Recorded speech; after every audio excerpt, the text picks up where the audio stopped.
Mesdames, Mesdemoiselles et Messieurs, chers internautes, bonjour, bonsoir, dépendant de l'endroit où vous nous recevez en ce moment. Je suis Georges Goma et vous êtes à Perspective et Prospective, le Congo, la Renaissance. Comme nous l'avons annoncé la dernière fois, nous aurons de nouveau sur notre plateau le professeur Félix Bakunda Pélé, enseignant-chercheur, politologue, vous le savez, et il est constitutionnaliste. Et lors de notre dernière émission, vous comprenez très bien qu'on a beaucoup parlé de la Constitution, les métaphores qu'il a eu à prendre d'ailleurs, qui ont facilité notre compréhension parce qu'il arrive évidemment que nous soyons assez techniques dans notre langage. Et évidemment, quand on a affaire à un professeur d'université, on ne peut pas passer à côté de cela. Mais il a tout fait pour nous expliquer assez les choses.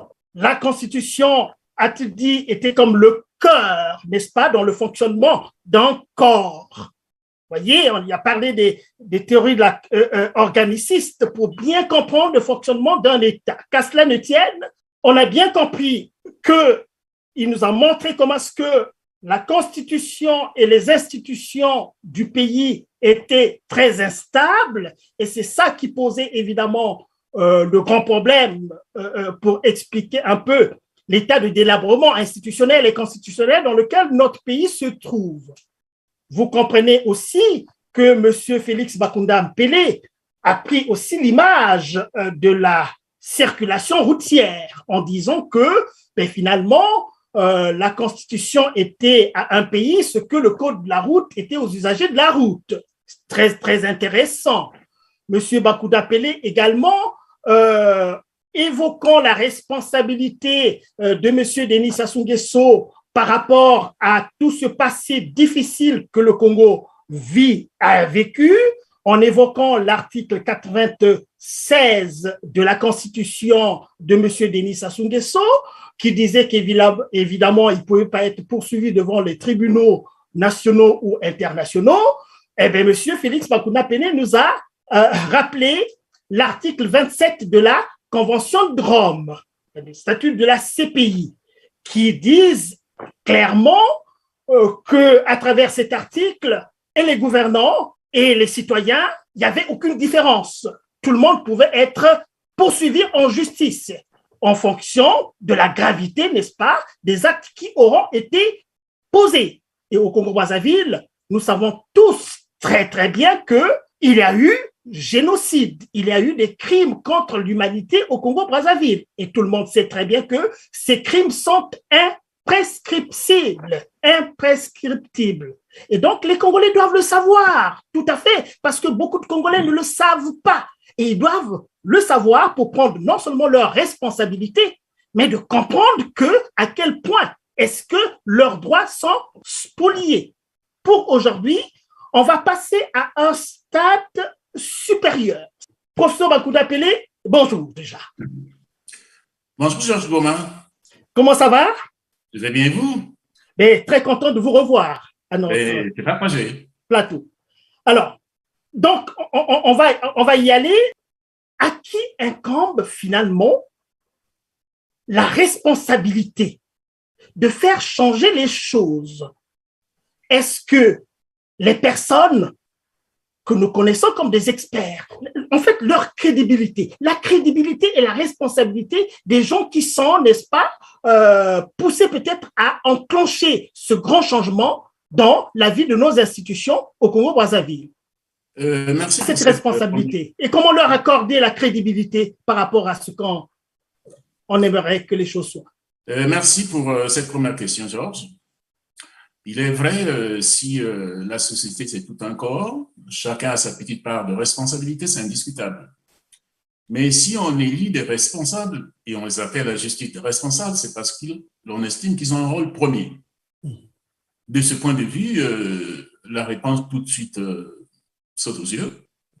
Le premier responsable ou les premiers responsables, ce sont les gouvernants. Ça, c'est indiscutable. Sinon, on ne comprendrait pas leur raison d'être. s'ils se sont autoproclamés gouvernement, ou bien si on les a élus, mais c'est parce qu'on estime qu'effectivement, ils vont jouer un rôle de leadership. Et c'est ainsi que, effectivement, la responsabilité sera proportionnelle, effectivement, par rapport à leur place dans la société. Donc, de façon directe, on peut dire qu'un président de la République, par exemple, est le premier responsable. Cela ne souffre pas d'équivoque. Mais cela n'exonère pas totalement les populations, c'est-à-dire les citoyens, de leur petite part de responsabilité, et que de ce point de vue, on peut penser, on peut déduire tout de suite que, d'une façon ou d'une autre, nous avons notre petite part de responsabilité dans la situation du Congo, mais qui n'est pas, mais alors qui est très loin d'être assimilable à celle des responsables. C'est clair et net. Mais quand vous parlez de la responsabilité des responsables politiques, mais nous savons ce que sont ces responsables politiques aujourd'hui au Congo-Brazzaville. Auront-ils la volonté de faire changer les choses puisqu'ils sont au pouvoir? Ont-ils la crédibilité de faire également? Mais est-ce que quelque part aussi, ben là c'est globalement peut-être les responsables politiques, mais est-ce que quand on descend un peu au niveau, par exemple, des experts dans les sciences humaines, par exemple, il y a tout un travail à faire d'après ce que les Congolais ont vécu, non? Est-ce que les personnes spécialisées dans les sciences humaines n'ont pas une certaine responsabilité aussi, au moins pour faire accéder, comment je peux dire ça, ce qu'on a vécu au Congo-Brazzaville, c'est quand même très, très, très, très dur. Il y a beaucoup de choses à remettre en ordre, d'abord au niveau de la société congolaise. Il est vrai que je répondais à la première question de façon générale. Et s'il faut revenir à la situation spécifique du Congo, c'est bel et bien autre chose. C'est bel et bien autre chose parce que je pense personnellement, mais je pense que sur ce point aujourd'hui, la grande majorité de nos compatriotes peuvent me rejoindre. Je pense que l'élite, les experts, ceux qui sont autour notamment des responsables numéro 1 du pays ont une lourde responsabilité. Pourquoi je le dis? Tout simplement parce que je pense que les experts, l'élite juridique, économique, etc., bon, vraiment je veux dire les techniciens, comme on les appelle, les experts, comprennent mieux que quiconque, mieux que le commun des Congolais, effectivement, la situation de notre pays. Ce n'est plus un secret aujourd'hui. Le Congo est dans une situation extrêmement grave, extrêmement dangereuse. Et je pense que pour les générations futures, comme on les appelle, les générations immédiates, c'est-à-dire dans les prochaines décennies, sont déjà très largement impactées. Et pourquoi je dis qu'ils ont une responsabilité particulière? Mais parce que je pense, mon cher Georges, que nous étions par exemple en train de parler de l'article 96 et je parlais du côté hypocrite de notre élite, et l'élite juridique. Nous étions en train de parler de la Cour constitutionnelle et vous avez vu que la Cour constitutionnelle est passée à côté de sa mission essentielle. Mais cela, on peut l'extrapoler et aller dans l'économie, dans les finances, etc. Et même les historiens, parce que les historiens savent comment terminent les dictatures, comment finissent les dictatures, ils le savent. Mais pourquoi ils ne jouent pas leur rôle? Et c'est là où je dis que leur responsabilité est particulière à côté, disons, par exemple, soyons clairs, du dictateur. Parce que le dictateur lui fait 100 ans.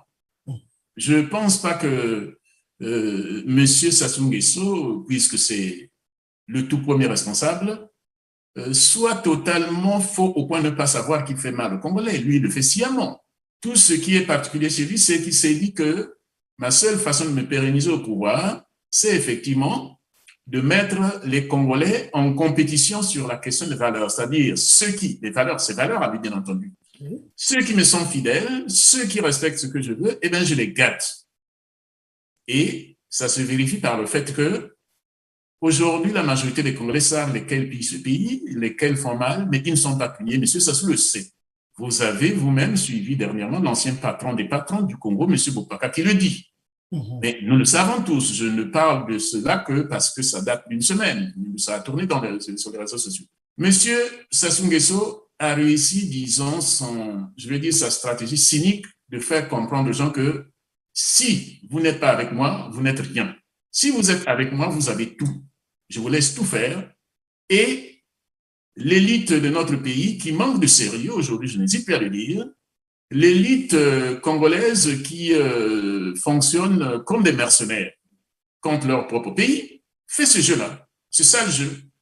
Uniquement pour des raisons mercantiles, eh bien, ils satisfont tous les fantasmes de M. Sassou Nguesso. Donc, de ce point de vue, je pense qu'ils sont de très loin plus responsables et peut-être les seconds responsables à côté de M. Sassou Nguesso, pardon, et puis son équipe. C'est de toute façon en continuité avec ce que nous avons dit la dernière fois, que finalement, M.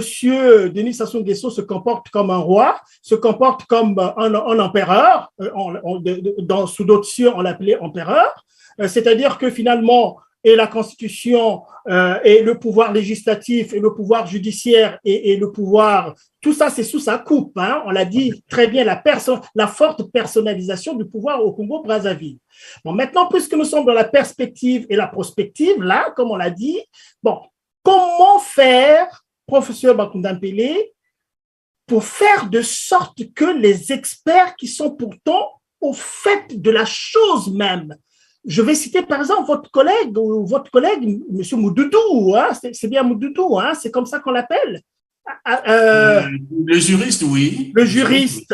On trouve que finalement, dans ce viol des institutions et de la Constitution tous azimuts, ceux qui sont à la manœuvre, c'est évidemment des personnes qu'on pouvait penser qu'ils pouvaient, en se vêtant de leur éthique, protéger les institutions de la République, qu'elles ne soient pas assujetties à un individu tel qu'on le voit aujourd'hui. Comment se fait-il que, est-ce que vraiment on va pouvoir percevoir un bon futur pour ces institutions si on a des gens de cette manière-là? Lui, mais aussi d'autres.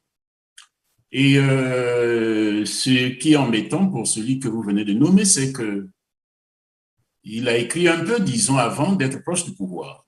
Et j'aime parfois le citer en disant, voilà ce qu'il disait avant de goûter effectivement aux délices du pouvoir. Et quand il s'est approché du pouvoir, il s'est mis à dire le contraire, effectivement, de ce qu'il avait écrit lui-même. Je ne sais pas comment mes collègues de Brazzaville enseignent, qu'est-ce qu'ils disent à leurs étudiants. Parce que je suis sûr, et tous, bon, pour les enseignants du droit public, c'est le droit constitutionnel, c'est le droit administratif, c'est le droit international, c'est les finances publiques. Toutes les pratiques de M. Sassou Nguesso constituent un défi, effectivement, à ces matières-là. Et donc, naturellement, il porte une lourde responsabilité et que, de ce point de vue, mon point de vue, Georges, et ça participe des stratégies effectivement, disons, d'accélération, disons, de la fin de ce régime. Il faut, à mon avis, effectivement, que nous nous focalisions sur cette élite-là. Okay. Monsieur Sassou Nguesso peut dire, ben oui, je suis protégé, ce n'est pas la vérité, nous l'avons dit, mais naturellement, la procédure en ce qui le concerne est beaucoup plus lourde. Ce n'est pas le cas pour ses soutiens.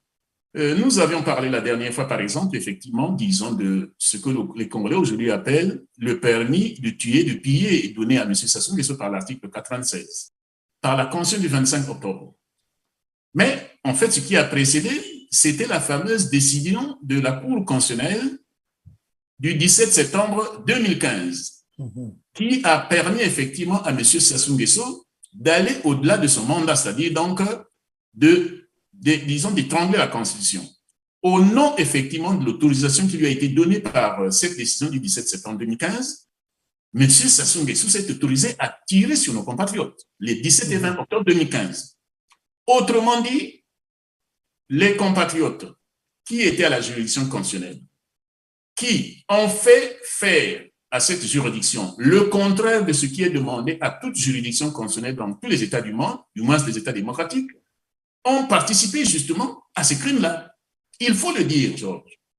Il faut que les compatriotes, l'élite, qui, ce n'est pas la première fois que je le dis, chaque fois que j'ai l'occasion de le dire, je le dis, je le répète, il faut que ces compatriotes, qui quand effectivement M. Sassou Nguesso tue pour se maintenir au pouvoir, eux, ils sont dans leur fantasme en se disant ben, quelle fonction je vais avoir prochainement pour avoir effectivement fait ce cadeau au dictateur, qui chaque fois que M. Sassou Nguesso effectivement, disons, pousse dans la stratégie de se maintenir au pouvoir, le soir, disons, ils vérifient, je vais dire, disons, les mouvements sur leur compte bancaire.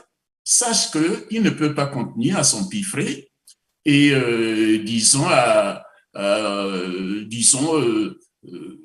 s'empiffrer la chair de notre compatriote, de nos compatriotes, mais également, je vais dire tout simplement, à se frotter les mains en disant, ben, c'est bon, une fois de plus. Je pense que dans la stratégie que nous devons mener, ça, c'est un élément important.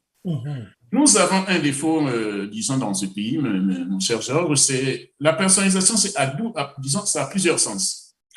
Et sur le cas précis de cette question, le revers, le côté pervers, c'est que finalement, nous sommes focalisés que sur lui, c'est-à-dire sur le dictateur, en oubliant qu'il ne réussit à faire ce que nous dénonçons régulièrement que parce que effectivement, il a des sbires, il a effectivement ses lieutenants, il a ses mercenaires.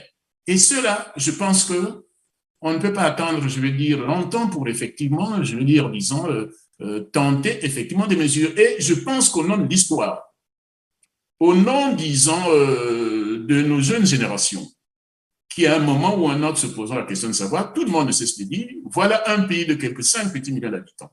Troisième pays producteur du pétrole, disons en Afrique noire, qui est gâté par la nature, comme le dit M. Sassou Nguesso dans son livre, qui est gâté par la nature, mais dont la population continue à végéter. Georges, mon cher Georges, si nous ne prenons pas cette responsabilité, si nous n'anticipons pas en disant qu'il faut que les générations futures sachent lesquelles ont collaboré avec M. Sassou Nguesso, nous serons tous condamnés par les générations futures en disant c'est toute l'élite. Et donc, il nous faut distinguer cette élite-là qui accompagne M. Sassou Nguesso avec d'autres, c'est-à-dire avec nous autres. Parce qu'après tout, Georges, vous êtes étranger, nous sommes nombreux, mais je pense qu'il faut être resté longtemps à l'étranger pour savoir que, quel que soit le métier que l'on fait, c'est pas la même ferveur selon qu'on le fait à l'étranger ou bien chez soi. On aurait voulu effectivement que ce que nous faisions à l'étranger, nous le fassions effectivement auprès de nos jeunes compatriotes. Ce n'est pas le cas. En tout cas, moi, je l'ai senti dans le métier d'enseignant qu'on n'a pas, disons, le même sacerdoce, on n'a pas, disons, je vais dire, le même sentiment quand on le fait chez soi que quand on le fait ailleurs. Eh bien, eux, ils sont là, mais ils ont fait leur choix. Eh bien, faisons également notre choix. Aidons nos compatriotes, effectivement, disons, des générations futures, à savoir qui a fait quoi. Mais également, montrons à cette élite-là, qui est devenue mercenaire contre son pays, qui s'est associé à M. Sassou Nguesso, que désormais, nous faisons notre travail, effectivement, de patriotes et de républicains, je vais dire, en mettant effectivement ces personnes-là sur la place publique. On ne peut pas encourager M. Sassou Nguesso, d'autant qu'on connaît le profil criminel, à, en quelque sorte, le laver par anticipation, même si sur ce point, autant ils trichent avec leurs compatriotes, autant ils trichent avec M. Sassou Nguesso, je l'ai déjà dit, M. Sassou Nguesso peut bel et bien être traduit au niveau international, et ils le savent. Mais ils trichent sur les deux camps. Ils trichent contre M. Sassou Nguesso, ils trichent contre leurs compatriotes, au nom de leur compte en banque, au nom de leur fantasme pour, je veux dire, disons, les fonctions. Voilà ce que je peux dire à cet égard. Très bien, monsieur Félix Maputa-Pelé. Bon, la dernière fois aussi, je me rappelle que vous avez dit aussi ceci, que monsieur Sassou, en tant que tel, est mortel également. C'est lui le grand architecte du système tel que nous le connaissons aujourd'hui, dans sa structure et dans son fonctionnement également. Et il est très clair que la disparition de monsieur Denis Sassou Nguesso, que ça intervienne demain, après-demain, dans 100 ans ou dans 1000 ans, il finira par disparaître. Et avec lui aussi son système qui va disparaître. Nous avons parlé de son fils la dernière fois qui pensait continuer le travail de son père. Vous êtes sceptique à ce niveau-là parce que vous avez dit ceci, que pour que son fils puisse s'installer à la place de son père après son père, ben, il faut qu'il se prépare déjà à massacrer plus de personnes que son père l'a fait. Voyez, donc nous sommes là. Bon, on va aller sur l'hypothèse que de toutes les façons, le système Denis Sassou Nguesso n'existe plus. OK? En partant sur cette hypothèse, en reprenant l'idée des élites comme vous l'avez mentionné, et en repartant aussi sur les problèmes irrésolus, c'est-à-dire essayer d'identifier ces problèmes-là qui ne sont pas résolus parce que nous vivons une période de crise que tout le monde le sent dans tous les domaines. est-ce que vous pensez qu'une fois qu'on aura identifié ces problèmes irrésolus, il faudra qu'on construise aussi des élites qui vont s'occuper de ces problèmes-là irrésolus dans chaque domaine? Est-ce qu'il faudra créer des élites, puisque nous sommes dans la prospective? Est-ce qu'il faudra des élites spécifiques ou spécialisées pour ces problèmes particuliers qui sont restés irrésolus? Je ne sais pas si je me fais comprendre. Je vous comprends bien, Georges, et c'est une très bonne question. Je l'ai dit en passant. D'abord, on souhaite longue vie à M. Sassou Nguesso, de telle sorte qu'il puisse, quand il ne sera plus au pouvoir, se rendre compte du mal qu'il a fait, disons, aux générations congolaises. Du grand mal. Parce que, disons, entre nous, Georges, tous les méfaits de Sassou Nguesso, les conséquences négatives de ces actes, nous ne les avons pas encore vécues. Quand vous prenez, disons, les années 70-80, où on disait au niveau de la scolarité, nous étions à 95-100%. C'était les conséquences du régime ou des deux régimes qui ont précédé. Oui. Donc, les actes négatifs ou positifs d'un régime, on les voit toujours plus ou moins du moment où, en ce qui concerne M. Sassou, parce qu'il reste longtemps, mais beaucoup plus en différé. Autrement dit, les générations d'aujourd'hui qui se retrouvent sans scolarité, avec scolarité, mais sans scolarité sérieuse, ben nous, les grands effets, nous allons les vivre un peu en différé. Et donc, de ce point de vue, si la nature lui prête vie, eh bien, il aura l'occasion de voir, s'il fait semblant pas le voir, ou c'est par cynisme. Je pense qu'on est un peu plus lucide quand on n'est plus au pouvoir et constater à ce moment, effectivement, le grand mal qu'on a fait, parce qu'à ce moment-là, il comprendra toute la colère des Congolais, l'accablement pour l'héritage qu'il aura laissé. Parce que chaque fois quand on l'entend, il a l'occasion de parler, il dit oui, marche vers le développement, continue notre marche vers le développement. Quel cynisme, mon cher Georges, quel cynisme. Cela dit, qu'est-ce qu'il faudra, comment faudra-t-il faire? Moi, je pense, Georges, premièrement, il faut le dire. Et cela participe effectivement de notre pression, je veux dire, disons, notre stratégie pour la conséquence, pour qu'effectivement les choses aillent vite. Ceux qui auront participé avec M. Sassou Nguesso dans les différents crimes économiques humains, très franchement, il faut bien le dire, ils ont tourné le dos à la République. Mais là, je vous arrête là, professeur Akunda Pelé. Là, par exemple, pour cela, prenons encore comme la police. Prenons encore comme la police. Hein, avec tout le travail que la police fait en ce moment pour M. Denis Sassou Nguesso. Et j'avais dit qu'on était dans l'hypothèse que cette période est passée maintenant, puisque nous voyons le futur. Comment va se construire une élite au sein de la police capable, n'est-ce pas, de régler les problèmes du rapport de la police à sa population, par exemple? J'allais venir secteur par secteur. Ah, d'accord. Allez-y alors. Allons-y. Excusez-moi. Je posais le principe général. OK. Mais secteur par secteur, on parle de la police, on peut parler de l'armée, on peut parler des universités, on peut parler. Je vais rester d'abord sur le principe général. D'accord, c'est parfait. Disons l'élite de façon générale qui aura accompagné M. Sassou Nguesso, qui aura donc fait le choix du despotisme, qui se sera effectivement érigé en mercenaire contre leur pays, ben, honnêtement, ceux-là doivent comprendre que la République demain, le pays demain, a le droit, pour ne pas dire l'obligation, de leur dire, vous avez fait votre choix, celui de ne pas travailler pour le Congo, mais pour travailler en faveur ou pour un seul individu qui est le despote qui a détruit le pays. Donc ça, c'est le principe général.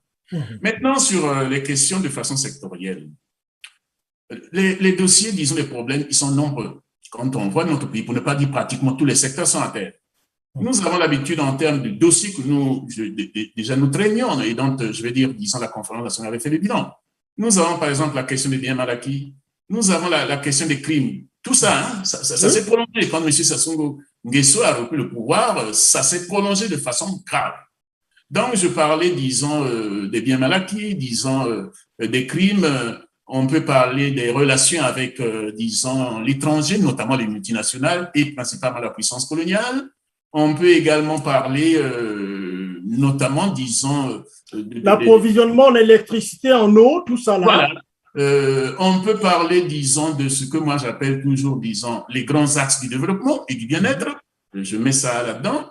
La question de l'armée, tout ça, c'est des questions particulièrement importantes puisque généralement, quand on les aborde dans les matières, on parle, disons, des fonctions régaliennes pour ceux qui, effectivement, les traitent pour montrer que ces questions ont une importance particulière. Je peux tenter d'aborder ces questions, disons, chacune après l'autre, mais on va essayer très rapidement. Par exemple, moi, puisque l'on parle souvent d'une transition, je pense que ce sont des questions qui ne relèvent pas d'un dirigeant même après le départ de M. Sassou Nguesso. Parce que quand un dirigeant arrive avec tous ses dossiers, il est bloqué d'une façon ou d'une autre. C'est des questions trop lourdes pour relever la responsabilité d'un chef d'État qui doit les traiter et l'expérience du régime du Souba nous l'a montré. L'expérience de la transition sous Milongo également nous l'a montré. C'est-à-dire que dès le moment où M. Milongo a soulevé la question des biens mal acquis, la transition a commencé à flancher. Parce que, tout simplement, c'est des questions. Mais enfin, il faudra. Et je pense que pour la question de la transition, je pense c'est clair, à peu près tous les collègues l'ont compris, la transition ne peut pas se limiter à 1 an ou 2 ans. Il faut un peu plus pour que ces questions soient tranchées. La question de l'armée, par exemple, très rapidement, moi, je pense que l'un de nos problèmes au lendemain de l'indépendance, c'est que on n'a pas pu, en quelque sorte, disons, déconstruire, disons, les différents secteurs que nous avons hérité de la colonisation. On a reproduit comme tel. Aujourd'hui, quand on regarde, disons, le monde, la dernière fois que j'ai abordé cette question, je parlais du cas du Costa Rica. Le Costa Rica a connu une guerre civile, je vais dire, très grave au plan humain. Et au lendemain de cette guerre civile, il avait décidé, par exemple, de ne plus garder l'armée, mais de garder la sécurité civile, en se disant que finalement, l'armée n'avait pas joué son rôle et qu'ils avaient payé très cher l'institution, une institution qui, au fond, au lieu d'assurer la sécurité, disons, des citoyens, était plutôt allée en guerre contre les citoyens. Donc, je pose là une question, c'est de savoir si, franchement, je pense, on a reçu, disons, au cours, disons, d'une émission que j'ai regardée, effectivement, il y a quelques jours, une de nos compatriotes,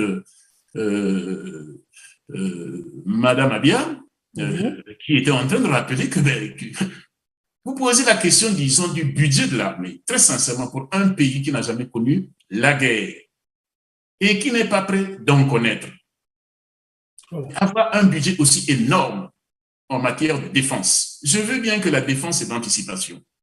Mais très franchement, Georges, est-ce qu'il y aurait quelqu'un, un Congolais de série, pour penser que demain nous allons entrer en guerre avec la RDC, avec les pays voisins? Difficile à supposer, mais retenons le principe de l'anticipation.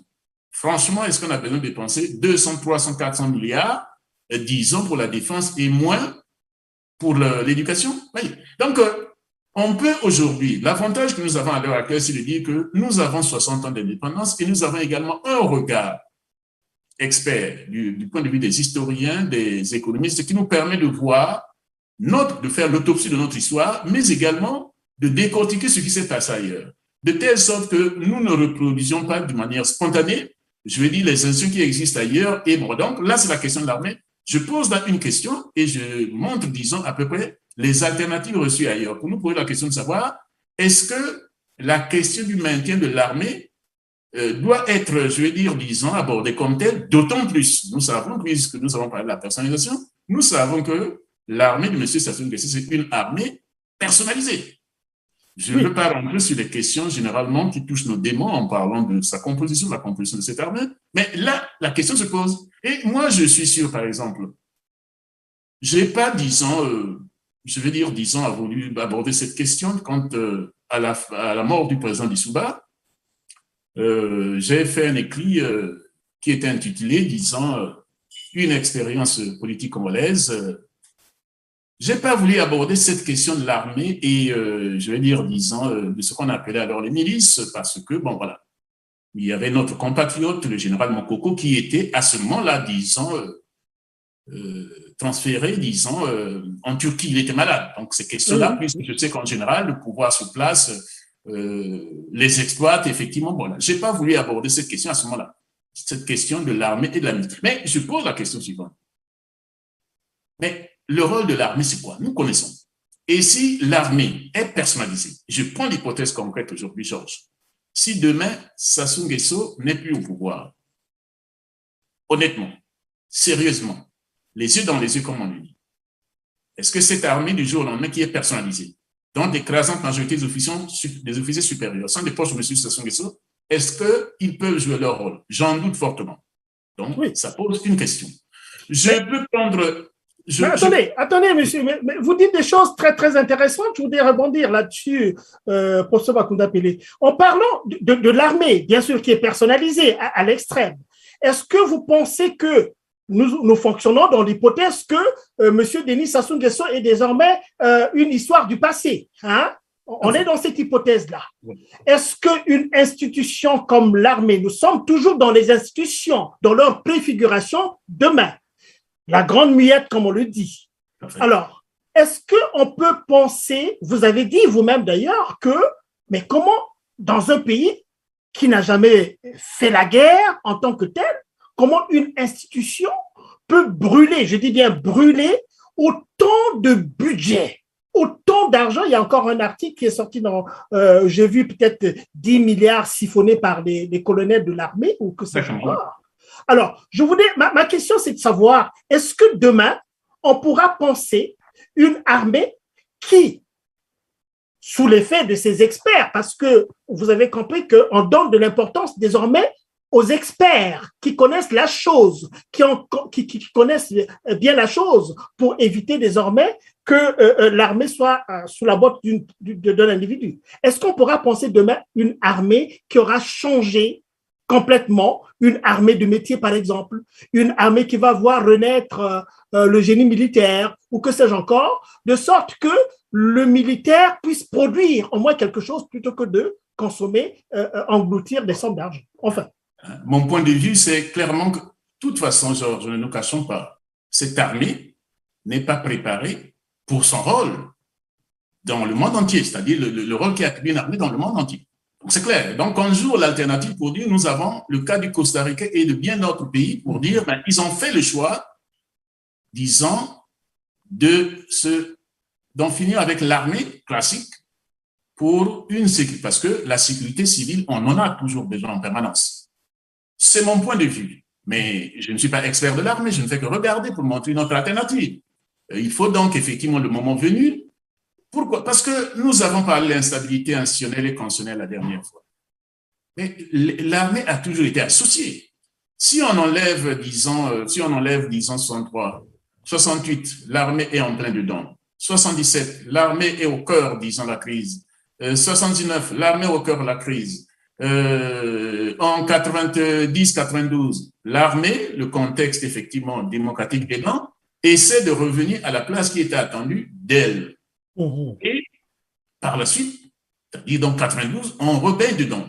C'est-à-dire que de la même façon, je disais que je n'ai pas voulu aborder cette question, disons, l'année dernière, quand M. Lissouba est décédé. Bon, mon cher Georges, je ne vais pas tourner le couteau dans la plaie. Une phrase seulement. Nous avons vu début juillet, disons, en Afrique du Sud, quand effectivement le pays se retrouve dans l'état, dans l'Afrique du Sud, qui a arrêté la situation? C'est l'armée. C'est l'armée. Nous sommes arrivés en 10 jours à 212 morts et nous étions à 300 et quelques morts. Si l'armée ne s'était pas ingérée, cette situation serait pérennisée. Dans le cas du Congo, nous savons que quand commencent les événements, disons en décembre 92, l'armée dit que ce n'est pas son affaire, c'est l'affaire de la politique et que l'armée, disons, ne doit pas s'ingérer. Je ne sais pas si c'est la bonne solution. N'abordons pas cette question, ce n'est pas le moment. Voilà. Le moment venu. Donc, mon point de vue est clair. On ne peut pas continuer comme tel. Et donc, j'offre une alternative, je propose une alternative qui est celle, effectivement, de changer, effectivement, le profil de l'armée dans son rôle. Mais ce n'est pas une question facile. Puisque pour ceux qui ont fait le choix de la conquête, la conservation du pouvoir par tous les moyens, j'étais en train de dire la dernière fois, la seule légitimité est toujours militaire. Et donc, effectivement, disons, la complexité de la chose. Parce qu'ils savent que dans l'ambition qui est la leur, une fois que effectivement on change le profil de l'armée, eh bien, ça porte un peu atteinte disons, atteinte à leurs ambitions. Nous avons suivi, mon cher Georges, nous avons suivi M. Dabira lors de son procès. M. Dabira a cité cette phrase. Désormais, on peut même faire un coup d'État par Internet. C'est lui qui l'a dit. Que l'on peut s'associer effectivement, disons, des experts d'un peu partout avec... Oui, donc, qu'est-ce que je dis par là? C'est que dans la tête des anti-républicains, la question du coup d'État reste une question fondamentale pour conquérir le pouvoir. Donc, d'une façon ou d'une autre, pour répondre de façon, disons, directe à votre question, non, on ne peut pas continuer comme ça. On ne peut pas continuer à, je vais dire, disons, griller une large partie du budget, disons, au profit d'une armée dont on ne voit pas tout de suite. Je dis une chose, puisque je vous ai parlé du Costa Rica.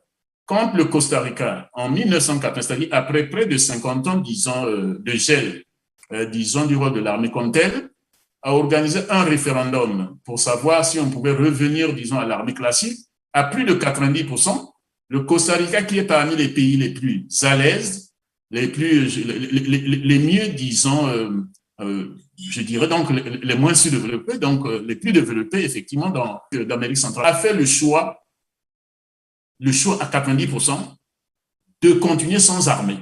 Sans armée. Et ils sont, quand on prend tous les pays d'Amérique centrale, pardon, ben, ils sont, disons, les meilleurs au niveau de la santé, au niveau de l'éducation. Ce n'est pas un hasard, parce qu'ils ont ensuite, effectivement, transféré les montants énormes qui étaient réservés à l'armée, effectivement, sur les questions essentielles de la vie, qui sont effectivement celles de l'éducation, de la santé et du bien-être des citoyens. Donc, ce n'est quand même pas un hasard. Donc, ça, c'était la question de l'armée. Oui. Je ne sais pas si je peux enchaîner sur l'autre. Oui, mais on va peut-être, on comprend l'économie générale de votre pensée là, sur ça, c'est en tout cas le dessein de transformation de ces institutions régaliennes, changer complètement. Et ça, je pense qu'on peut l'appliquer dans d'autres domaines également. Voilà. De façon générale, qu'est-ce que je veux dire par là? Oui. De façon générale, pour qu'on passe à une autre question. J'ai montré que sur les grands secteurs, ça dit que j'ai essayé donc effectivement de les définir, disons de les identifier. J'ai parlé de la question des biens mal acquis, de la question de l'armée, la question même également de l'unité nationale. La question de l'unité nationale. Grand chantier. Moi, j'ai toujours pensé que cette question ne peut pas être résolue par, disons, sur les réseaux sociaux. Ben oui, un tel. Je n'ai jamais abordé, j'écris beaucoup sur le Congo, je n'ai jamais abordé cette question comme les autres l'abordent sur les réseaux sociaux. Moi, je pense que c'est pas compliqué. Il suffit de se dire, ben voilà, on parle beaucoup du tribalisme. Le tribalisme, c'est quoi? Définissons par une loi tout ce que l'on entend par tribalisme. Une fois qu'on a identifié effectivement les différentes formes du tribalisme, une fois qu'on les a définies, eh bien, on colle effectivement à chaque forme du tribalisme, effectivement, une sanction. Mais en haut, je veux dire, au plan institutionnel, il y aurait comme une haute autorité de lutte contre le tribalisme, avec la possibilité pour le commun de nos citoyens de saisir effectivement cette instance. Et on peut l'accélérer et dire que, par exemple, une fois qu'effectivement quelqu'un se plaint au niveau de cette institution, en matière administrative, en France, par exemple, il y a ce qu'on appelle, disons, la limitation du délai de traitement. On dit que quand, par exemple, quelqu'un dénonce un fait, il faut que dans les 3-4 jours, effectivement, réponse lui soit donnée. Donc, il y a une façon beaucoup plus formelle, c'est-à-dire donc légale, de résoudre ce problème que, effectivement, de l'aborder de temps en temps comme ça, sur les intérêts, c'est tout. Donc, il faudrait qu'il y ait une haute autorité, effectivement, disons, contre le tribalisme ou contre, effectivement, je vais dire, contre l'unité nationale, de telle sorte qu'effectivement, si quelqu'un trouve qu'effectivement il y a un fait, disons, qui relève du tribalisme, que ça puisse être traité. Donc, question disons, de l'unité nationale, la question des crimes. Quand on prend le texte du dictateur, la Constitution, disons, du 25 octobre 2015, ça m'a fait rire. Il définit donc effectivement la fin de la peine de mort. Georges, ça fait rire. Combien de personnes sont mortes chez nous à la suite, je vais dire, disons, d'une sanction? Les dizaines de milliers de crimes de Sassou Nguesso ont été commis en dehors de la justice. De qui se moque-t-on? C'est ça. Hein? Rares sont, il y en a, mais très rares sont ceux qui pourraient dire qu'effectivement, non. L'écrasante majorité des morts au Congo et qui sont des dizaines de milliers, nous le savons, ben, ne sont pas passés par un procès. Donc, moi, je pense que sur cette question, par exemple, on peut nuancer pour dire, oui, gardons la peine de mort pour les crimes à caractère politique. Les crimes à caractère politique doivent être sanctionnés éventuellement par la peine de mort pour des récidivistes, pour des crimes massifs. Mais que pour les questions de droit commun, eh bien non, moi je pense... Professeur Makounda-Pélé, là vous dites quelque chose qui me chatouille un peu l'esprit, garder la peine de mort au moment où, au niveau beaucoup plus global, ce qu'on pourrait appeler une certaine avancée du droit international, ce serait l'éradication de la peine de mort quand même un peu partout. Est-ce qu'il n'y a pas une autre solution, il n'y a pas une autre sanction qu'on pourrait infliger à ces grands criminels qui, évidemment, on peut comprendre qu'ils méritent la peine de mort? Je rappelle, mon cher Georges, une spécificité congolaise. OK. Les plus grands crimes que nous avons vécus dans ce pays sont des crimes politiques. OK. Partout, on a éliminé la peine de mort, c'était des crimes de droit commun. C'est ce que j'étais en train de dire. Voilà. Pourquoi je le dis? Mais parce que, je dis, notre histoire politique, c'est une répétition des crimes politiques. Ce n'est pas le cas ailleurs. Ce n'est pas le cas ailleurs. Donc, je suis effectivement, je dis, je suis pour la suppression de la peine de mort pour des crimes de droit commun. OK. Je l'ai bien dit. Mais pour les crimes politiques, entre nous, Georges, quelqu'un qui élimine 100, 200, 300 personnes, mais enfin, je suis sûr que dans tous les pays du monde dont nous avons parlé, s'il y a quelqu'un qui s'est illustré comme tel, il y aurait des mouvements permanents pour dire il faut la peine de mort pour celui-là. Donc, je suis pour la suppression de la peine de mort pour les crimes de droit commun. Mais une façon, parce que la gestion d'une société, c'est l'anticipation.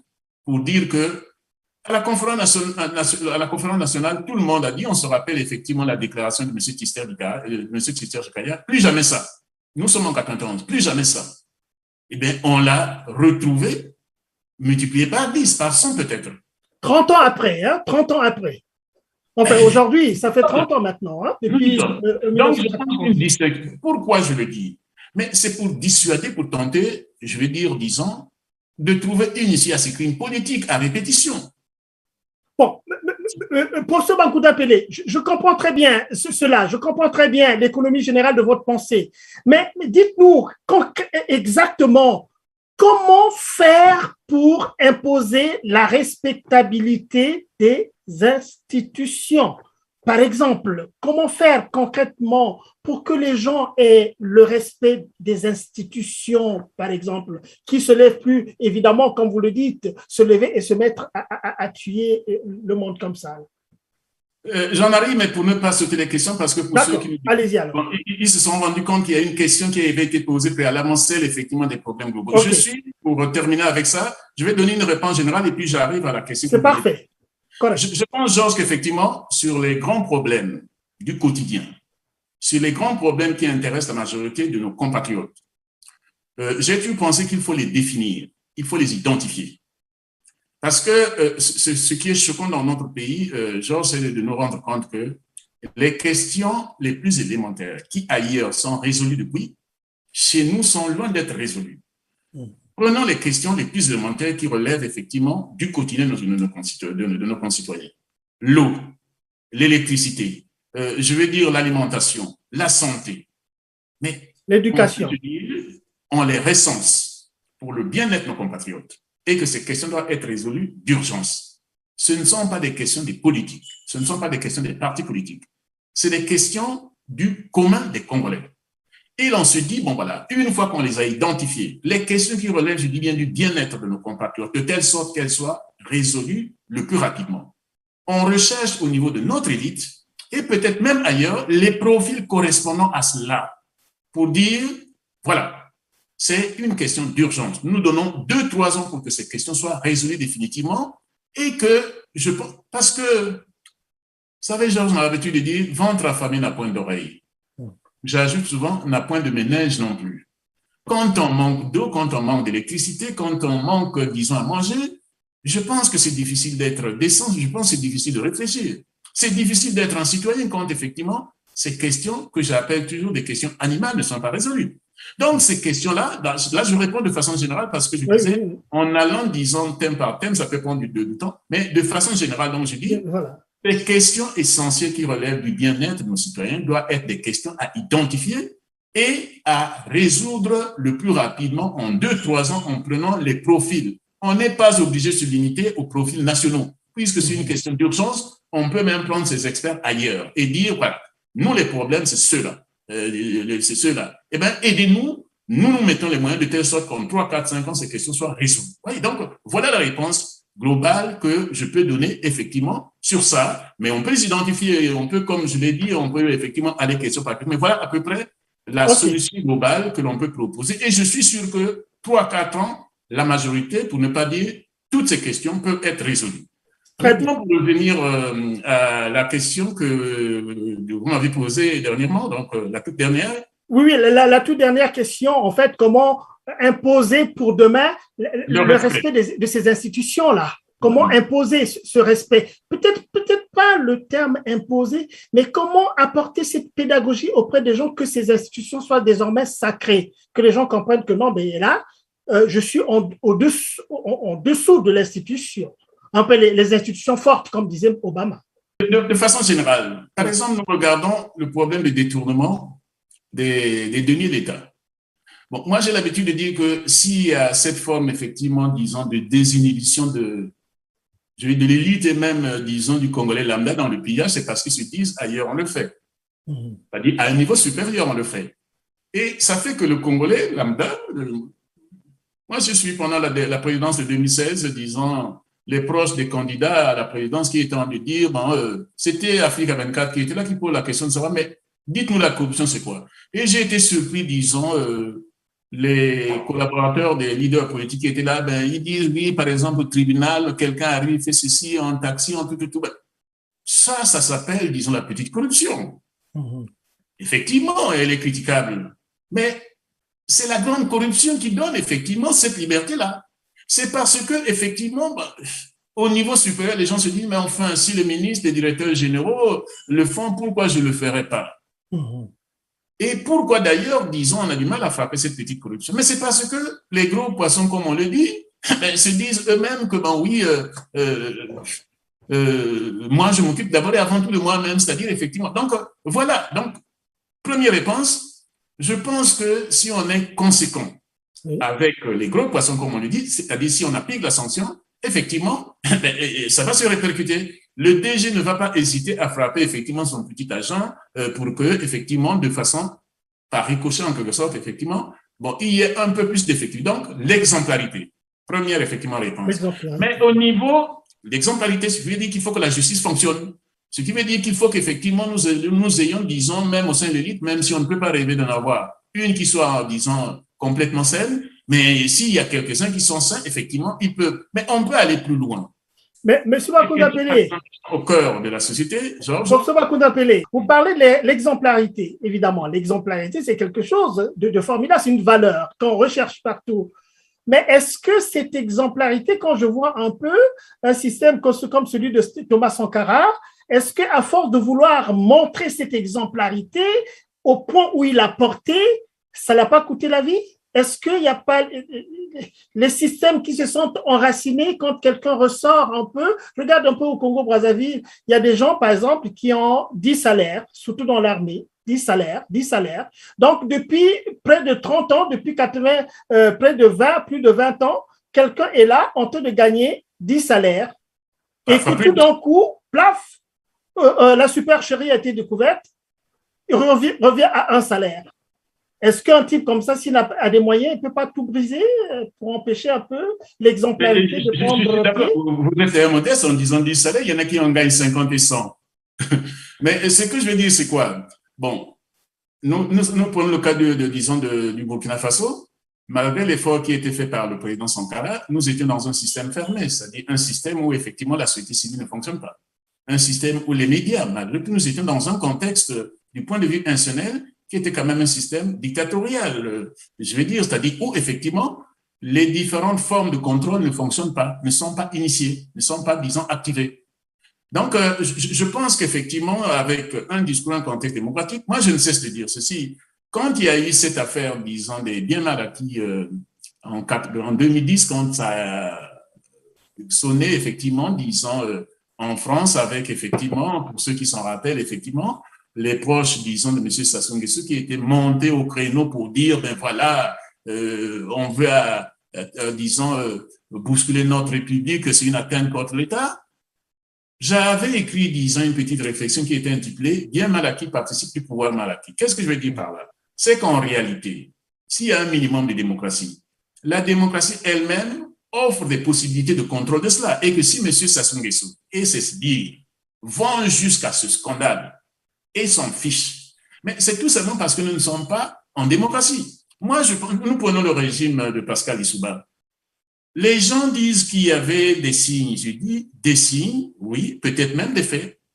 Mais celui qui est élu démocratiquement, le fait qu'il est élu démocratiquement, c'est que, et c'est pour ça que je dis que pour nous, l'essentiel, c'est nous battre pour la démocratie. Il sait qu'en dernière instance, il sera jugé.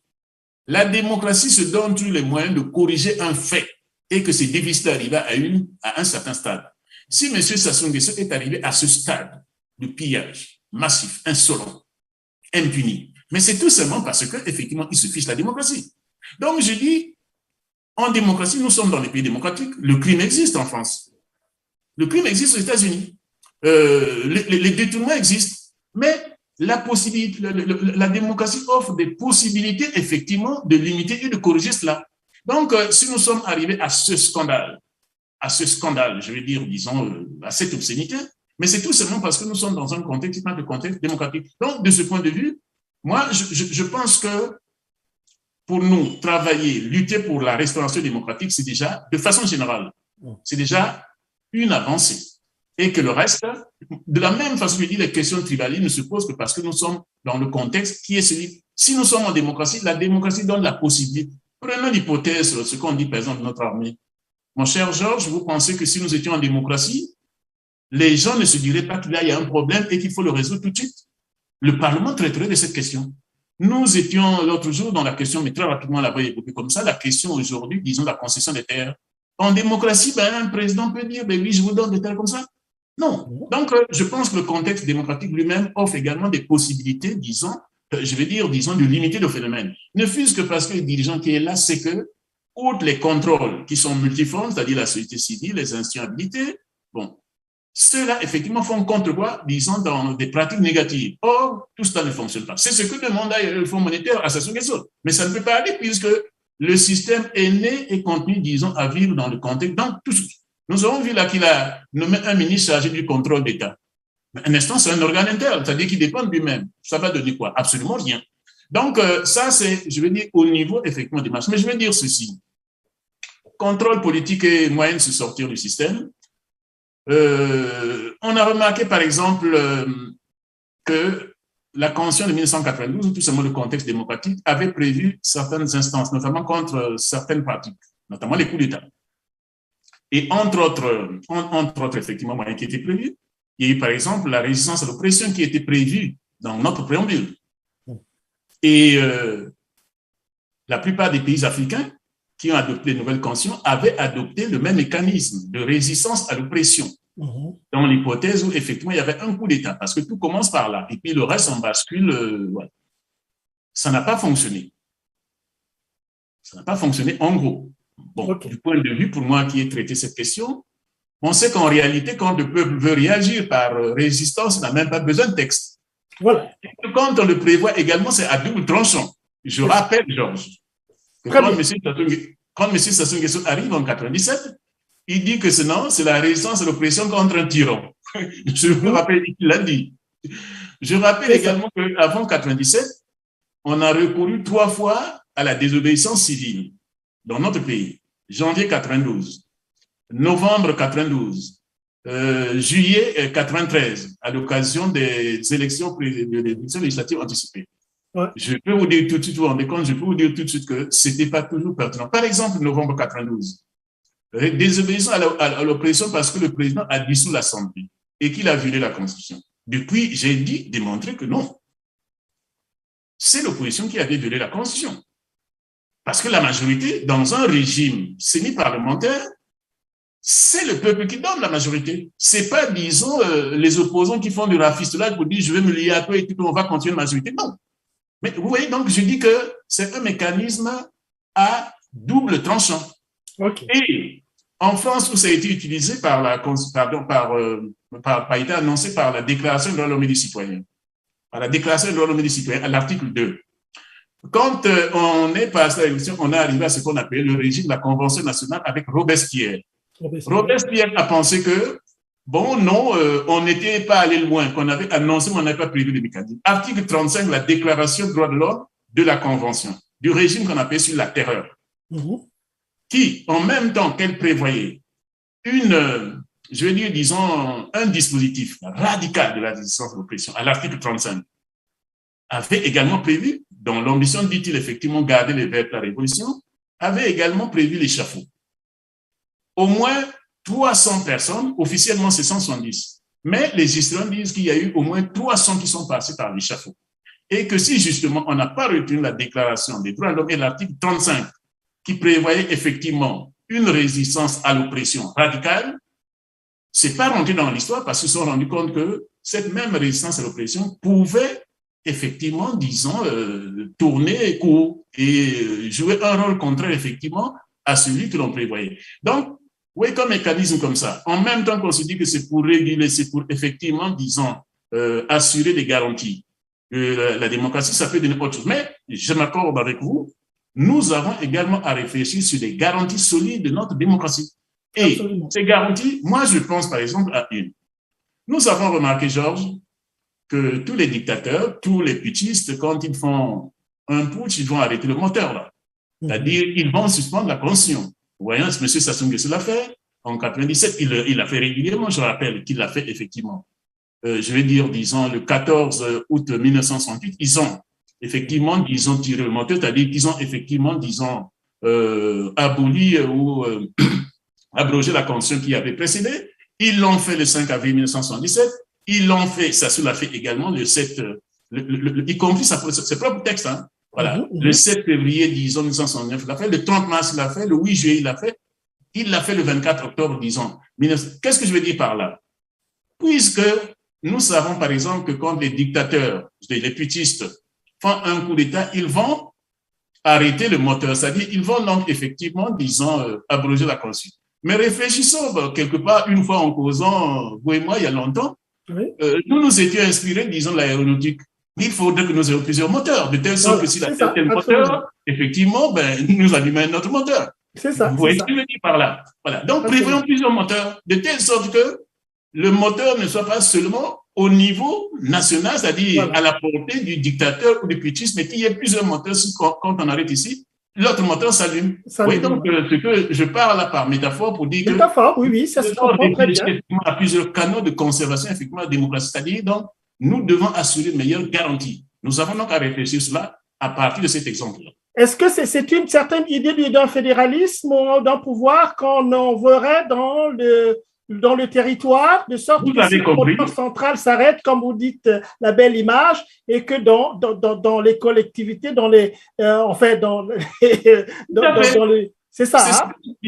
Je pense que ce qu'on appelle la forte centralisation qui a fait que tout est concentré à la capitale fait que, en fait, on facilite la tâche aux putschistes. Et que nous devrions, disons, dans les futures réformes, je vais dire, envisager l'hypothèse où, effectivement, le pouvoir institutionnel ne soit pas exclusif à la capitale. Mais je vais dire ceci, mon cher Joe, peut-être les gens ne se rendent pas compte. Mais le dictateur lui a déjà anticipé, mais dans son sens à lui. Le fait qu'il se dit qu'il veut conserver le pouvoir pour longtemps, mais il est en train de déconcentrer le contrôle des collectivités locales. Premièrement, je pense que certains de nos compatriotes futés l'ont compris. M. Sassou Nguesso est allé installer des palais présidentiels dans toutes les capitales des collectivités locales. Très important. Très bien. Donc, il y a aujourd'hui un palais présidentiel dans chaque région, que lui, il appelle maintenant département. Un palais présidentiel, c'est aussi un fort militaire. Un fort militaire, oui. Donc, qu'est-ce que ça veut dire? Ça veut dire qu'il rapproche la répression des populations locales. il rapproche la représentation de la population locale. Tous ces palais présidentiels sont des forts militaires. Et voilà que, se rendant compte que ça ne suffit pas, il est également en train de chercher à occuper dans chaque collectivité locale des terres locales. Il va mettre, semble-t-il, c'est ce qu'il y a derrière, effectivement, cette affaire, disons, de vente, de notaire, c'est-à-dire les derniers bijoux des familles, mon cher Georges. C'est des bijoux de la famille. Absolument. Voilà. Donc, pour compléter, effectivement, la stratégie qu'il a déjà initiée à partir des palais présidentiels, c'est-à-dire donc des forts militaires, il faut qu'éventuellement, il prévoie des moyens, des relais, justement, à ces forts militaires qui sont installés au niveau des palais présidentiels de telle sorte qu'ils viennent à la rescousse.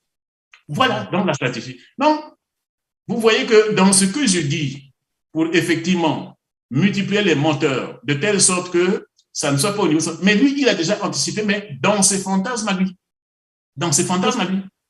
Oui, donc ça donne une image, disons, des enjeux de demain, que le dictateur également y réfléchit.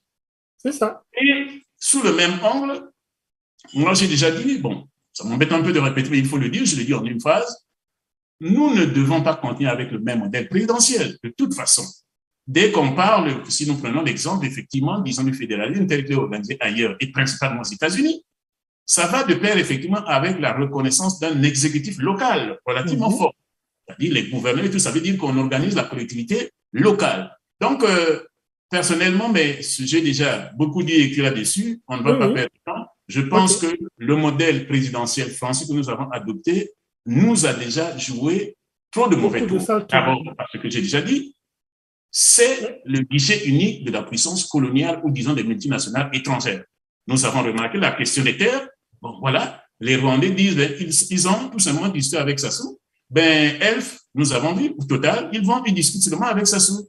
Ben, ainsi de suite. Tout ce qu'on appelle, disons, les partenaires pétroliers du Congo, eh ben, ils traitent.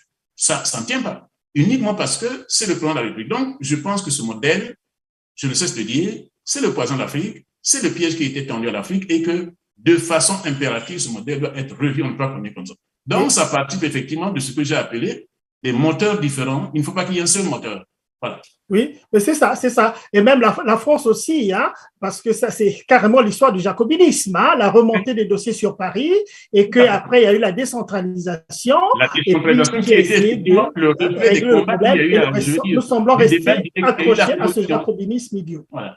Parce que les Jacobins ont été effectivement, disons, en contradiction avec les Girondins. Les Girondins qui étaient pour un mode d'organisation beaucoup plus décentralisé. Décentralisé, voilà. Très bien. Alors, professeur Bakouta Pélé, vous avez parlé un point que j'ai retenu, puisque nous essayons de préfigurer la société de demain dans le fonctionnement de ces institutions. Vous avez parlé de l'exemplarité. L'exemplarité est une qualité, évidemment, essentielle pour que les choses changent, évidemment. Et puis aussi, on a un beau proverbe de chez nous qui dit le poisson, quand on commence à pourrir par la tête aussi. Hein? Donc, voilà, l'exemplarité, quand la tête est exemplaire, le reste, généralement, ça suit. Alors, je voudrais parler aussi de l'authenticité, certainement. L'exemplarité et l'authenticité. Pourquoi je parle d'authenticité? C'est pour vous poser la question qui se concerne un peu l'adaptabilité plutôt des institutions de chez nous qui sont calquées, on le voit très bien, sur le modèle occidental ou français, si vous voulez. Ça, c'est quand même un problème aussi dans les discussions qu'on a par-ci, par-là. Ça revient toujours. Certains disent qu'il faut qu'on reparte à notre ancestralité. Comment on peut faire sens de cela? Hein? Et les institutions ont emprunté d'ailleurs le retour à leur ancestralité, le rapport au chef traditionnel, comme Sassou l'a fait. Comment on peut dénoyauter cette problématique? Bon, évidemment, c'est une question très importante, mon cher Georges. Mais en même temps, je pense que ce que le plus souvent les gens oublient, c'est que nous sommes toutes des sociétés hybrides. Ah. Nous sommes toutes des sociétés hybrides, y compris les sociétés occidentales. Mais c'est en même temps un fourre-tout. Parce qu'au nom, effectivement, je veux dire, des traditions, du modernisme ou tout simplement du réalisme, ben, on peut tout y mettre. Par exemple, M. Sassou Nguesso a dit que, ben oui, il fallait effectivement associer les anciens, mais c'était pour bien les ligoter, pour les manipuler. C'est pour les manipuler. Quand, il y a 6 ans, en décembre 2015, j'avais été interviewé par notre compatriote sur ma cause, j'avais dit que, ben, M. Sassou Nguesso a inauguré dans notre pays ce que j'ai alors appelé les cavaliers constitutionnels, c'est-à-dire en mettant dans la Constitution, en réalité, ce qui n'avait rien de constitutionnel, mais c'était uniquement par stratégie politique. Et je pense que si on devait être conséquent, ben, ce qu'il avait introduit effectivement dans la Constitution au nom, effectivement, pour justifier… Mais sans vouloir vous couper, expliquez un peu pour nos auditeurs ce que vous parlez de cavalier constitutionnel. Qu'est-ce que vous entendez par là, professeur Magoudampélé? Les cavaliers constitutionnels, je vais expliquer. Bon, quand on parle d'une constitution, en réalité, quels que soient les pays, on sait ce qui doit être dans la constitution de façon essentielle. C'est essentiellement les questions qui concernent l'aménagement des relations entre le pouvoir, en fait, je vais dire les gouvernants et les gouvernés. Que par exemple, quand il s'agit de gérer les cochons de ma collectivité d'origine, on n'a pas besoin de constitutionnaliser, je veux dire l'élevage des cochons. Donc, il y a des questions spécifiques, effectivement, au cœur de la constitution, au statut du pouvoir. Et quand, effectivement, on vient introduire la question des jeunes dans la Constitution, franchement, est-ce que c'est une question essentielle à la Constitution? Le bien-être des jeunes, c'est une question qui relève du bien-être des citoyens. Quand on vient mettre le statut des femmes, pour dire que non, pour faire évoluer la Constitution, ben, on met le statut des femmes, ou alors, disons, les statuts des handicapés, disons, le statut des anciens chefs d'État, un ancien chef d'État, c'est bien précisé. En quoi cette affaire est une affaire constitutionnelle? Dans ce qu'on appelle les cavaliers constitutionnels, qui est inspiré, soit dit entre nous, de ce qu'on appelle les cavaliers budgétaires, c'est-à-dire que la loi des finances, on sait que la concerne effectivement. Et donc, il y a ce qu'on appelle les cavaliers budgétaires, c'est-à-dire quand on vient introduire dans le budget un dispositif qui n'a rien à voir avec le budget. Autrement dit, les cavaliers constitutionnels, c'est la constitutionnalisation dans le corpus constitutionnel des questions qui n'ont rien à voir avec les questions propres à une constitution. Et c'est ce qui a caractérisé la constitution de Sassou Nguesso du 25 octobre 2015, à partir effectivement de l'introduction dans le corpus constitutionnel des questions qui n'avaient rien à voir vraiment avec, disons, les questions constitutionnelles. Il est vrai que selon les différents pays, il peut y avoir des particularités qui peuvent faire que, au-delà du dispositif général universel reconnu par tous, on vient introduire un élément, mais là, c'était la manipulation pure et simple, et nous l'avons vu notamment sur la question de ce qu'il appelle les notables ou les, je ne sais pas comment ils l'appellent. Ah oui, oui, un truc comme ça, je me rappelle, les notables, quelque chose comme ça, oui, je me rappelle. C'était la manipulation. Et je pense que ça, nous devons l'éviter. Et bon, donc, vous voyez que ça, un dictateur, c'est-à-dire un manipulateur, peut introduire n'importe quoi dans la Constitution uniquement pour la justification d'un acte qui est ailleurs. En réalité, je disais que c'était la carotte pour vouloir effectivement justifier le coup d'État constitutionnel qu'il avait commis le 25 octobre 2015 et que ça n'avait pas de raison d'être dans la Constitution. Ne fût-ce que parce que, quand nous prenons par exemple la question des femmes, la question des femmes avait déjà été réglée par une loi. Oui. Donc, c'est ça. Oui, aujourd'hui, rapidement, on va vers la fin de notre émission, professeur Magoudampélé. Quand on voit le fonctionnement du système au Congo-Brazzaville en ce moment, on a comme l'impression, surtout dans la gestion du Covid, là, on a comme l'impression que le régime en place attend ce qui se passe en France pour embrayer sur le même chemin. Hein, Mungala Thierry, toujours lui, puisque c'est le porte-parole du gouvernement, on attend toujours. La France fait quelque chose et on embraye. Bon, c'est pour montrer un peu quand même la forte dépendance que par rapport à ces institutions que nous empruntons d'autres sociétés. Vous avez mentionné le caractère hybride, c'est pas mauvais. Nous avons fait les études que nous avons fait dans leurs universités. On peut pas enlever ça de nous pour le mettre à côté et repartir là-bas. Bon, quels sont les aspects, en fait, comment je peux dire ça? Quels sont les aspects du modèle culturel, comment je peux dire, précolonial? En restant dans le précolonial, hein, pour ne pas forcément repartir vers le passé lointain, mais le modèle précolonial qu'on peut intégrer à ce modèle qu'on a reçu de l'extérieur pour essayer d'envisager demain, si vous voulez. C'est une question assez rapidement, et puis après, je vous laisse un petit temps pour essayer de… on va vers la fin. Voilà. Bon, c'est clair. Bon, déjà, répondons en une phrase sur la question du statut hybride lui-même. Nous ne pouvons pas faire table rase de ce que, disons, nous avons emprunté ailleurs. Ne fût-ce que par le fait que l'écrasante majorité de la population de nos pays est jeune, à 70%, parfois 80%. Mais Georges, nous-mêmes, où nous prenons les plus jeunes, vous allez leur parler effectivement, disons, des questions anciennes ou ancestrales, ils n'en savent pas grand-chose. Et je ne cesse de dire ceci. Si, par exemple, en matière institutionnelle, on a fait des emprunts au modèle occidental, français particulièrement, qu'on a du mal à appliquer pour différentes raisons. Est-ce que ce ne sera plus compliqué en allant prendre, disons, je veux dire, le modèle ancestral pour l'appliquer? Là également, il faudra un apprentissage. S'il faudra un apprentissage, puis la grande majorité, je veux dire, des jeunes de notre pays, pas seulement au Congo, mais pratiquement dans tous les pays africains, à 70-80% sont effectivement de cette nouvelle génération qui connaît très peu, effectivement, je veux dire, des pratiques anciennes du pouvoir ou tout simplement, disons, des pratiques culturelles du pouvoir. Donc, je veux dire par là que faut pas développer certains fantasmes, comme certains le disent, en pensant que, ben oui, en empruntant, en allant prendre ce qui est du passé, en rejetant, effectivement, ce qui relève, effectivement, disons, de la société occidentale. Nous avons trouvé la solution. On se rendrait compte que c'est tout simplement une illusion. Et c'est pour ça que, au début, j'ai dit que nous sommes toutes des sociétés hybrides, y compris la société occidentale, y compris, je parlais notamment dans le modèle constitutionnel français, que la France elle-même s'est beaucoup inspirée des États-Unis. Donc, quand effectivement il y a quelque chose, je vais dire, qui convient et qui peut résoudre les problèmes, il ne faut pas hésiter à l'adapter à notre pays, à nos pays. Mais qu'est-ce que, pour répondre de façon précise, qu'est-ce que, par exemple, nous devons garder de nos pratiques ancestrales sociales? La question de la solidarité, par exemple, elle n'est pas très développée, alors que nos pratiques quotidiennes, à l'occasion de certains événements, du genre, par exemple, les décès, du genre, par exemple, tout simplement l'aide.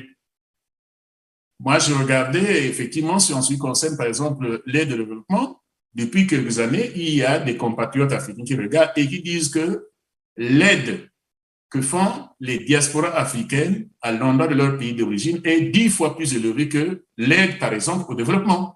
Oui. Donc, ça veut dire que s'il y a quelque chose, par exemple, qui est constant, qui est, je vais dire, permanent, spontané, auprès des Africains, c'est cette question de la solidarité. Donc, on peut, par exemple, effectivement, au nom de cette, qui ne nous est peut-être pas propre, parce que je pense que la solidarité, c'est, je veux dire, un fonctionnement qui est propre, disons, je veux dire, aux sociétés sous-développées. Parce que moins on est développé, plus on a besoin, effectivement, de s'entraider, et donc, plus il y a de la solidarité. Donc, de ce point de vue, puisque nous sommes dans une situation en développement, eh bien, donc, il faut, par exemple, repêcher cette question de la solidarité et la sophistiquer, c'est-à-dire l'adapter. Nous en avons besoin. D'autant plus que M. Sassou Nguesso a créé une fracture de plus en plus importante. Ça n'existait pas avant. Aujourd'hui, tout le monde, nous avons suivi l'ancien patron de patron, M. Bopara, qui dit, ben oui, il y a des gens qui sont des multimilliardaires, qui voilà. Donc, ça montre que nous devons prendre le contre-pied de ce qu'il a fait. Il a cassé. Regardez, Georges, nous avons tous grandi, il y avait des internats. Il n'y a plus d'internat. Il n'y en a plus. Il n'y en a plus. Donc, ces secteurs qui faisaient que, ben oui, même un enfant né, disons, dans les catégories pauvres, pouvait rêver et devenir enseignant, devenir docteur en droit, en sociologie, et bien aujourd'hui, ça a disparu. Donc, la solidarité, cet élément essentiel à repêcher, dans, je vais dire, disons, dans nos pratiques ancestrales, nous permettra de réduire effectivement la fracture créée par M. Sassou et qui nous laissera en héritage. C'est très important, mais on peut en rechercher d'autres. Professeur Bakunda Pele, avez-vous connaissance en Afrique d'un modèle, d'un exemple où la séparation des pouvoirs a été bien consacrée, où les choses sont, dans le monde francophone, hein, parce qu'on sait que dans le monde anglophone, les choses sont différentes, mais dans le monde francophone, pour essayer de nous donner un peu d'espoir, que non, ben à côté de nous, par exemple, il y a des choses qui essaient d'évoluer correctement. Rapidement, et puis je vous laisse votre page libre. Honnêtement, dans le monde francophone, c'est difficile. Ah. Par contre, le monde anglophone, bon, on parle souvent du cas de la Tanzanie, qui est, je veux dire, déjà avec Nyerere qui avait beaucoup travaillé sur ça. Nyerere, ça avait critiqué le corps auquel ils appartenaient, c'est-à-dire le corps. C'est celui qui le premier a systématisé la critique de l'OUA. C'était l'OUA à ce moment-là comme étant effectivement un syndicat des chefs d'État. Et donc, sur la question, effectivement, disons, je veux dire, disons, de la transparence, mais également des contrepoids, il avait beaucoup travaillé. Donc, du point de vue du monde anglophone, c'est facile, on peut parler de ce cas-là. Dans le cas des pays francophones, c'est différent, mais le seul exemple qui nous reste, très sincèrement, c'est celui du Sénégal. C'est le Sénégal qui a fait cet effort, mais pour une raison également très facilement compréhensible, c'est-à-dire que le Sénégal n'a pas institué le monopartisme comme la plupart, pour ne pas dire tous les pays francophones d'Afrique. Donc, effectivement, du point de vue des contrepoids, je pense que, même si ce n'est pas parfait, loin de là, Le Sénégal, c'est à peu près le seul modèle qui peut nous servir un peu, je vais dire, disons, de repère pour dire si ailleurs, effectivement, c'est la confusion des pouvoirs, donc législatif, juridictionnel, exécutif, le Sénégal fait un peu la différence, même si, bon, là également, il y aurait énormément de choses à dire. Voilà ce que je peux dire. Alors, on est à la fin.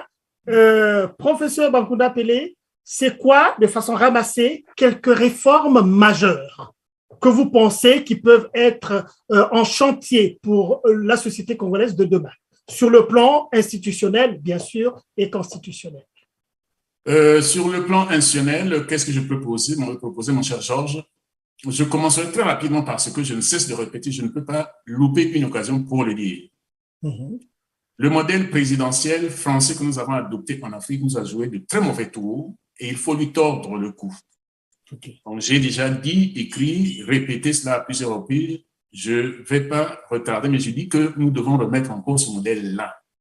Parce qu'un seul moteur, c'est effectivement le mieux garanti. Mais en ce qui concerne beaucoup plus, je vais dire, les solutions communes à tous, je pense, cher Georges, que nous devons maintenant réfléchir à un code des patriotes, un code patriotique et républicain sur le comportement de demain. C'est impératif. Code des patriotes, hein, c'est ça? Nous avons des postes qui sont restés au Congo. Chaque fois, ils disent qu'est-ce qu'il faut faire. Et je ne cesse de dire, on n'a pas travaillé sur ça. Quand nous critiquons, disons, nos compatriotes, nos concitoyens de l'élite qui prêtent main forte, disons, à Sassou Nguesso pour le crime dans ses différentes formes. Mais nous ne disons pas à nos compatriotes qu'est-ce qu'il faut faire. Quand, je veux dire, Sassou Nguesso dit qu'il va concéder des terres congolaises à des non-congolais, il les insulte pour dire vous êtes des incapables. Alors que celui qui est incapable, n'assumant jamais rien, ben, il renvoie ça à vos compatriotes pour dire vous êtes incapables et donc je vais prendre d'autres alors que le mal vient de lui. Tout dictateur, comme nous le savons tous, c'est un expert en bouc émissaire. Donc, aujourd'hui, nous devons très rapidement travailler pour élaborer un code patriotique et républicain pour dire sur les questions essentielles d'aujourd'hui et de demain.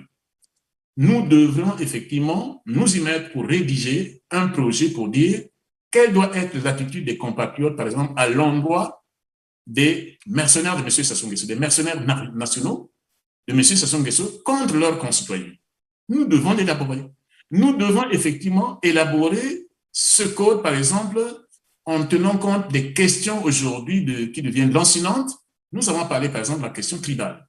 Il faudrait que nous montrions ce que nous voulons. Mais ça, en l'écrivant, les compatriotes qui, malgré eux, bon, le plus souvent, en font la question essentielle, en confondant d'ailleurs les choses. Parce que l'une des raisons de notre retard, effectivement, disons, pour en finir avec la dictature, c'est aussi parce que nos compatriotes ne se rendent pas compte qu'ils tombent dans le piège, disons, que leur tend M. Sassou Nguesso. Moi, je ne cesse de dire ceci, Georges. M. Sassou Nguesso, dont on dit qu'il privilégie essentiellement nos compatriotes de chez lui, le fait par manipulation. Il ne le fait pas pour eux. C'est par manipulation.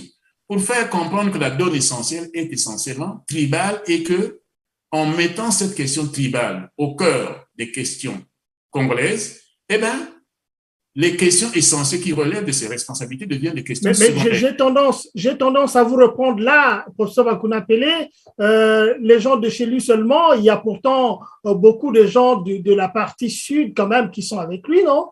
On aura tendance à nous retorquer ça souvent là. Mais c'est ce que je veux dire, que justement cette question c'est une manipulation. Parce qu'en réalité, quand vous regardez les mercenaires qui sont autour de lui, ben, nous en trouvons dans tous les coins. Et c'est d'ailleurs comme ça qu'il fonctionne.